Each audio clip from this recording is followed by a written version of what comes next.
അതെ ഇന്ന് ഇവിടെ ഒരു നെല്ലിക്കമ്മന്തി ഉണ്ടാക്കാൻ പോവാണ് ഞാൻ കേട്ടോ. ഇനി വേണ്ട സാധനങ്ങളൊക്കെയാണ് ഇത്. കുറച്ച് നാളികേരം ചിരകിയത്, ഒരു 4 നെല്ലിക്ക, കുറച്ച് കരിവേപ്പിൻ്റെ ഇല, കുറച്ച് ചീനമുളക്. അതെന്താ തൈര? അത് തൈര്, അത് 1 സ്പൂണ് മതി. അത് അതിൻ്റെ കൂടെ ഒന്ന് കൂട്ടി കൊടുത്ത് അരച്ച് വെക്കും. ഇതുണ്ടോ, പിന്നെ ഇതിപ്പോൾ ഉണ്ടായ ചീനമുളക് തന്നെ കേട്ടോ. ഇതിൻ്റെ ഒരു നല്ലൊരു വാസനയും സാധമൊക്കെ ഉണ്ടാവും. അതിന് വേണ്ടിയിട്ട് പച്ചമുളകും വേണമെങ്കിൽ ഇതൊക്കെ ചെയ്യാം. വറ്റൽമുളക് ഇടില്ലേ? വറ്റൽമുളക് കൊണ്ട് അരക്കണമെങ്കിൽ അങ്ങനെ അരക്കാം. ഞാൻ പക്ഷെ ചീനമുളക് വെച്ചിട്ടാണ് അരക്കുന്നത്. ഏറ്റവും ബെസ്റ്റ് ചീനമുളകാണ്. ഒരു മണമൊക്കെ കിട്ടും, പിന്നെ ഒരു സ്വാദും കിട്ടും.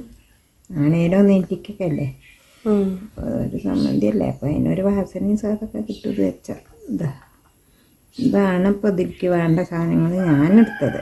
പല രീതിയിൽ അരയ്ക്കാം, പിന്നെ നെല്ലിക്കൊണ്ട്. പക്ഷെ ഇതിപ്പോൾ ഞാൻ ഇങ്ങനെയാണ് അരക്കൽ. ഇതാണ് പച്ചമുളകും ചീനമുളകും നെല്ലിക്കയും നാളികേരവും ഉപ്പും തൈരും. തൈര് 1 സ്പൂണേ വേണ്ടൂ. അതായത് ചാറിലേക്ക് അരയ്ക്കുമ്പോൾ അതിൻ്റെ കൂടെ ഒന്ന് മിക്സ് ആവാനുള്ളത്.